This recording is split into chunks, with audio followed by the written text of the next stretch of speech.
Βουλγαρία και η φτώχεια σε αυτές τις χώρες με ειδικό τρόπο. Ευχαριστώ πολύ. Έχουν αναδειχθεί ως το κορυφαίο θέμα συζήτησης στους θεσμούς αλλά και στην κοινωνία της Ευρώπης. Επί 5 χρόνια η Γερμανία και οι χώρες δορυφόροι της είχαν επιβάλει τα μνημόνια και σκληρά μέτρα, είχαν επιβάλει με την προπαγάνδα τους κυβερνήσεις μαριονέτες και παρέδιδαν και παραδίδουν ειδικά μαθήματα οικονομίας δοκιμάζοντας τις εντοχές του ελληνικού και όχι μόνο λαού.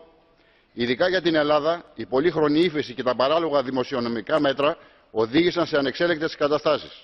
Η ηττημένη Γερμανία με το βεβαρημένο παρελθόν των 2 παγκοσμίων πολέμων, των εκατομμυρίων νεκρών και των απάνθρωπων εγκλημάτων έχει κηρύξει ένα νέο οικονομικό πόλεμο εναντίον των εταίρων της.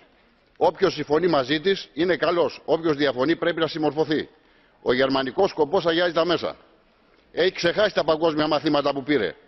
Σύντομα οι Γερμανοί πολίτες θα καταλάβουν ότι για όλα δεν φταίνε οι άλλοι και ειδικά οι δίθεν τεμπέληδες Έλληνες.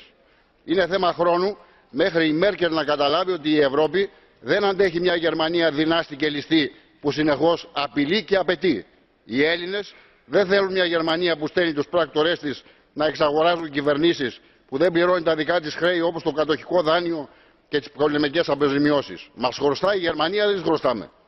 Ναζί και φασίστες δεν είναι τα στελέχη και οι ψηφοφόροι της Χρυσής Αυγής. Κάποιοι που κουνάνε επιδεικτικά το δάχτυλο, ας κοιταχτούν στον καθρέφτη. Ευχαριστώ.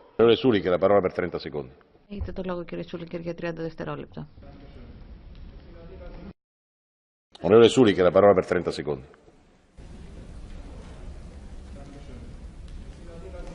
Ich stimme mit Ihnen überein, was die Rettungspolitik angeht. Aber Sie möchten jetzt Schulden erlassen bekommen.